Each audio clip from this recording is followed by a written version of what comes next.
అందరికీ నమస్తే అండి. సో, మీకు ఎవరికైనా కిందికి వంగినప్పుడు, బరువులెత్తినప్పుడు, ముందుకు వంగినప్పుడు, నడుం నుంచి కాళ్ళ దాకా తీవ్రమైన షాక్ వచ్చినట్టు, గుంజినట్టు, ఒక రకమైన నొప్పి ఉందనుకోండి, దాన్ని సయాటికా అంటాం. ఈ సయాటికా అంటే ఏంటి? దానికి లక్షణాలేముంటాయి? దీనికి కారణాలేముంటాయి? ఎటువంటి ప్రివెన్షన్ అండ్ ట్రీట్మెంట్స్ ఉంటాయో ఈ వీడియోలో మనం చూద్దాం. సో, మనకి నడుం నొప్పికి కారణం చా చాలా రకాలుగుంటాయండి. దాంట్లో ముఖ్యమైనది చాలా మందికి వచ్చే నడుము నొప్పి కారణం ఏంటంటే సయాటికా. సయాటికా అంటే డిసీజ్ యొక్క సింప్టమ్స్. సింప్టమ్స్ ఏముంటాయంటే ఎప్పుడైనా సయాటిక్ నర్వ్ మీద ప్రెషర్ పడడం. దానివల్ల ఆ నరాల మీద ఒత్తిడి పడడంతోటి ఎక్కడైతే ఆ నరము పాకుతుందో ఆ ఏరియా అంతా షాక్ వచ్చినట్టు గాని, కరెంట్ కొట్టినట్టు ఇలాగ సింప్టమ్స్ ఉంటాయి. సో, ముఖ్యంగా బ్యాక్‌లో మనం చూస్తే దీంట్లో ఎముకలుంటాయి, డిస్క్ ఉంటుంది అండ్ సరౌండింగ్ మజిల్స్ ఉంటాయి. ఎప్ ఎప్పుడైతే ఈ డిస్క్ కనుక మనకి లోపలున్న పల్ప్ మెటీరియల్ లీక్ అయ్యి, అది గనక వెనకాల ఉన్న స్పైనల్ కార్డ్ దగ్గరున్న నర్వ్స్ మీద ఒత్తిడి పడిందనుకోండి, దానివల్ల అక్కడ షాక్ లాగా సెన్సేషన్ గాని, గుంజినట్టు సెన్సేషన్ గాని, అలాగా నొప్పితో బాధపడుతూ ఉంటాడు. సో, సింప్టమ్స్ అనేది సయాటికా. బట్ మూల కారణం ఏంటి అని పరిశోధిస్తే, అది డిస్క్ జారడం వల్ల గాని, లోపల ఉన్న పల్ప్ మెటీరియల్ లీక్ అవ్వడం అండ్ డిస్క్ జారడం వల్ల నర్వ్ మీద కంప్రెషన్ తోటి ఇలాగ వాళ్ళకి సయాటికా సింప్టమ్స్ అని బయటపడుతూ ఉంటాయి. సో, దీనికి మనము మూల కారణం ఏంటి అని పరిశోధిస్తే, ముఖ్యంగా దానికి రిస్క్ ఫ్యాక్టర్స్ ఉంటాయి. లైక్ అధిక బరువు ఉండడం, ఒబెసిటీ ఉండడం. సో, దీనివల్ల మనకి డిస్క్ పల్ప్ మెటీరియల్‌లో దాని మీద ప్రెషర్ ఎక్కువ పడ్డము, ఆ లోపలున్న వాటర్ కన్సిస్టెన్సీ కాస్త ఎండిపోవడం, హార్డ్‌గా అయిపోవడం అలాగే జరుగుతుంది. అండ్ వెయిట్ ట్రైనింగ్ అప్పుడు సడెన్‌గా అధిక బరువులు వితౌట్ ఎనీ ట్రైనింగ్ సడెన్‌గా ఎత్తినప్పుడు డిస్క్ మీద ప్రెషర్ ఎక్కువ పడుతుంది. అండ్ ఎవరైతే లా కూర్చుని పని జేస్తున్నారో, సాఫ్ట్‌వేర్ పీపుల్ ఉంటారో, వాళ్ళు ప్రాపర్ ఎర్గోనామిక్స్ పాటించలేదనుకోండి, లేకపోతే ముందుకు ఎక్కువ సేపు వంగి ల్యాప్‌టాప్‌లో పని జేయడము, చేసే పని కరెక్ట్‌గా పోస్చర్ లేకుండా చేస్తా ఉంటే వాళ్ళకి అబ్నార్మల్ ఆహ్, స్ట్రక్చర్స్ అంటే వాళ్ళకి సరిగ్గా కూర్చోకపోవడము, వంగి కూర్చోవడం వీటి వల్ల నడుము మీదే బాగా ఒత్తిడి పడడం జరుగుతుంది. సో, దీనివల్ల మనకి డిస్క్ మీద ప్రెషర్ ఇంట్రాడిస్కల్ ప్రెషర్ ఎక్కువయ్యి పల్ప్ మెటీరియల్ లీక్ అవ్వడం, లేకపోతే కొన్నిసార్లు డిస్కే టేర్ అవ్వడము. సో, దీనివల్ల సైక్లికల్‌గా ఏమవుతుంది, వెనకాలున్న నర్వ్స్ మీద ఒత్తిడి పడడం జరుగుతుంది. సో, ఇవన్నీ మూల కారణాలుంటాయి. అండ్ ఇంకొక ముఖ్యమైన రిస్క్ ఫ్యాక్టర్ ఏందంటే, vitamin D and calcium deficiency.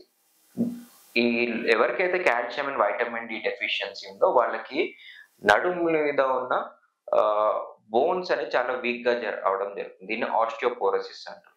So, వీళ్ళకి ఇంకా డిస్క్ ప్రొలాప్స్ అయ్యే తత్వం ఇంకా ఎక్కువుంటుంది.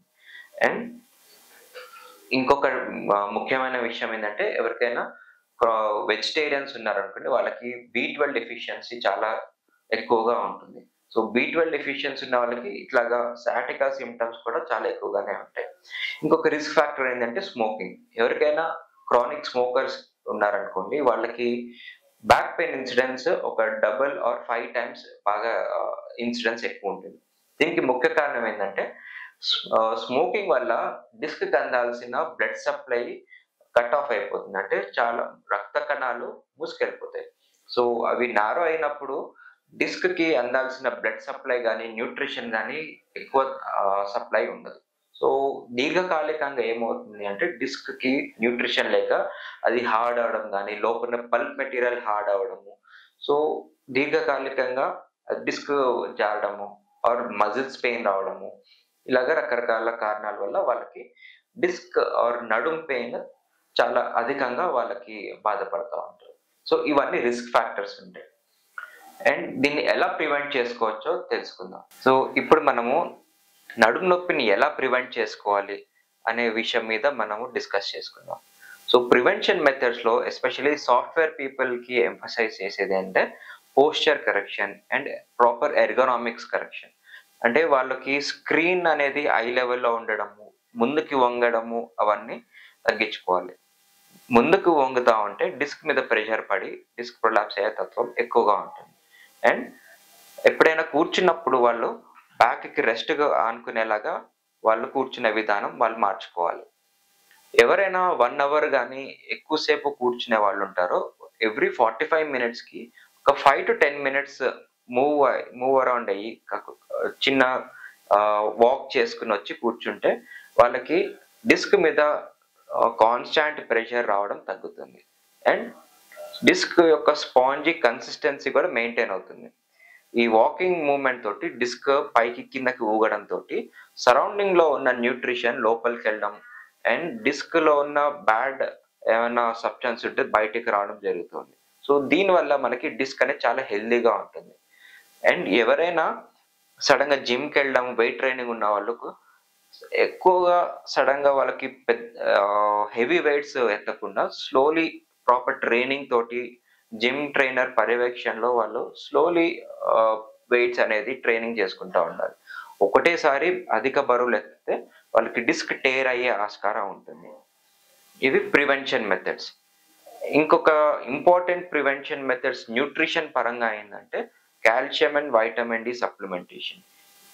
ఆహ్, చాలామంది ఎస్పెషల్లీ ఫీమేల్స్‌లో ఎక్కువగా ఇది చూస్తా ఉంటాం. Calcium and vitamin D deficiency ఉన్నప్పుడు వాళ్ళకి ఆస్టియోపోరోసిస్ రావడము, దానివల్ల డిస్క్ మీద ప్రెషర్ ఎక్కువ పడడము, ఇంకా దానివల్ల మనకి డిస్క్ బల్జ్ అయ్యి డిస్క్ ప్రొలాప్స్, డీజనరేషన్ కండిషన్స్ కూడా అవుతా ఉంటాయి. So, calcium and vitamin D supplementation కూడా చాలా ఇంపార్టెంట్. ఇంకొక ఇంపార్టెంట్ ప్రివెన్షన్ థింగ్ ఏంటంటే ఎక్సర్‌సైజెస్. ఎక్సర్‌సైజెస్‌లో మనం డైలీ అట్‌లీస్ట్ మనం ప్రాణాయామం చేసినా గాని ఆర్ సూర్య నమస్కారాలు చేసినా గాని చాలా యూజ్‌ఫుల్ అవుతుంది. బాడీకి అందాల్సిన ఆక్సిజనేషన్ అవుతుంది.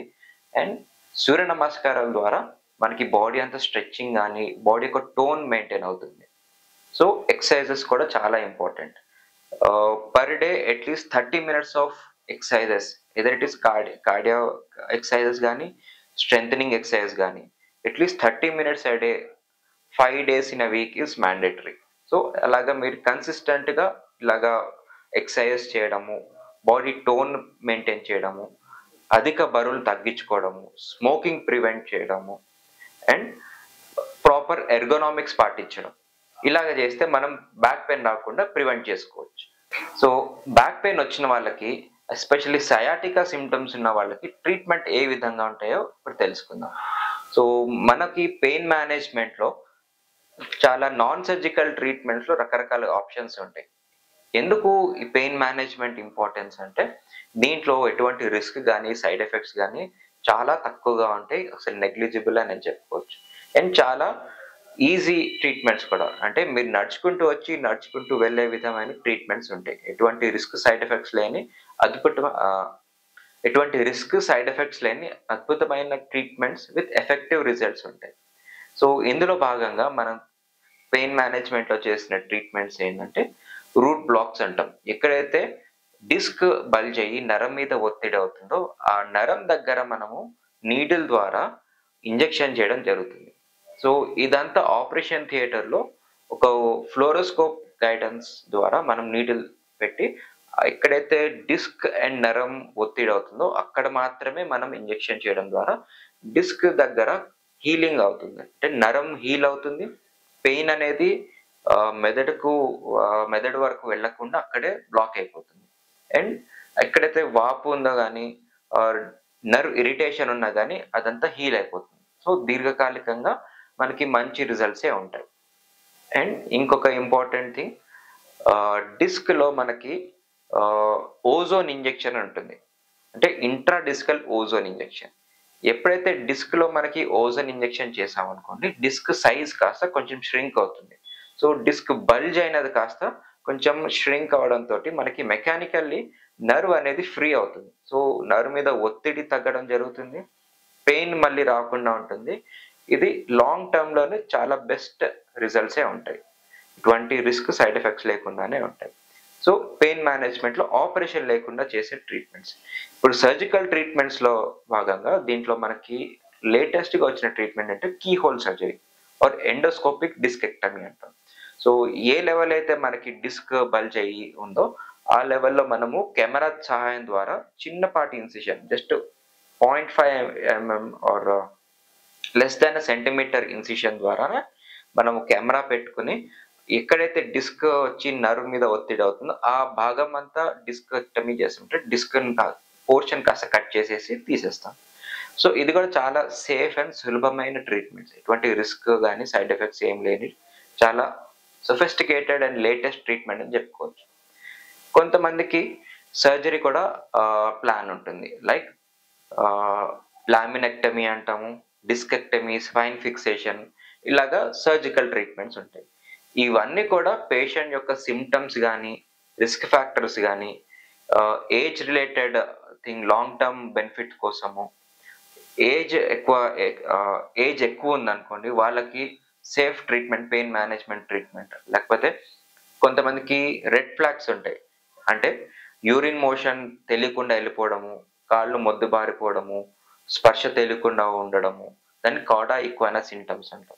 సో, ఈ సింప్టమ్స్ ఉన్న వాళ్ళకి ఎమర్జెన్సీ సర్జరీ అంటే డీకంప్రెషన్ సర్జరీస్ లైక్ లామినెక్టమీ గాని, స్పైన్ ఫిక్సేషన్‌కి చాలా త్వరగా తీసుకోవాల్సొస్తుంది. ఈ సింప్టమ్స్ లేని పక్షాన మనం పెయిన్ మేనేజ్‌మెంట్ పద్ధతి ద్వారా లాంగ్ టర్మ్ బెనిఫిట్సే, ఎటువంటి రిస్క్, సైడ్ ఎఫెక్ట్స్ లేని రూట్ బ్లాక్ కానీ, డిస్క్ ఓజోన్ ఇంజెక్షన్స్ గానీ అండ్ పల్స్డ్ రేడియో ఫ్రీక్వెన్సీ అని లేటెస్ట్ లేజర్ ట్రీట్మెంట్స్ కూడా ఉంటాయి. సో, ఇవన్నీ ట్రీట్మెంట్స్ ఉంటాయి. ఈ ట్రీట్మెంట్ అయిపోగానే మన పని అయిపోదండి. దీన్ని మళ్ళీ రాకుండా ఉండడానికి రీహాబిలిటేషన్ అండ్ ఫిజియోథెరపీ కూడా చాలా important. So, proper diet maintain చేయడం, calcium, vitamin D supplementation and కొంతమందికి న్యూరోపథిక్ మెడికేషన్స్ ఉంటాయి. సో, గాబాపెంటిన్ గాని, ప్రిగాబలిన్ గాని ఒక డోసేజ్ ప్రకారంగా వాళ్ళ పేషెంట్ సింప్టమ్స్ తగ్గట్టుగా వాళ్ళకి డోసేజ్ ప్రకారం ఇవ్వడం జరుగుతుంది.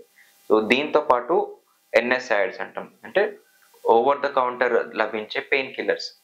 వాటితో పాటు calcium and vitamin D supplementation, vitamin బి12 సప్లిమెంటేషన్ కూడా చాలా ఇంపార్టెంట్. అండ్ వాళ్ళ proper ergonomics, posture correction and physiotherapy. Physiotherapy భాగంగా మనం చూసుకునేది ఏంటంటే back muscle strengthening exercises. Back muscles అంటే erectile spinal muscles, paraspinal muscles ఎప్పుడైతే దృఢంగా ఉంటాయో ఎక్సర్సైజ్ ద్వారా దాన్ని బలపరిచి గట్టిపరుచుకున్నాం అనుకోండి, ఈ నడుం తాలూకు డిస్క్ ప్రొలాప్స్ గానీ, జాయింట్ అరుగుదల గానీ, స్పాండిలోసిస్ గానీ అవన్నీ రాకుండా మనకి దీర్ఘకాలికంగా మనం హెల్తీగా ఉంటాము, ఆరోగ్యంగా ఉంటాం. సో, ఇవన్నీ అండి. బ్యాక్ పెయిన్ అంటే సయాటికాకి వచ్చిన మూల కారణం ఏంటి? ఎటువంటి రిస్క్ ఫ్యాక్టర్స్ ఉంటాయి?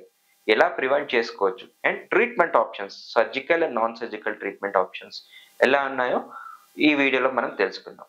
సో, మీకెవరికైనా ఇటువంటి పెయిన్ మేనేజ్‌మెంట్ ట్రీట్మెంట్స్ కోసం చూస్తున్నారో వాళ్ళు కింద కనిపిస్తున్న నంబర్స్‌కి కాంటాక్ట్ చేయొచ్చు. నా పేరు doctor Dheeraj, pain management specialist. Thank you.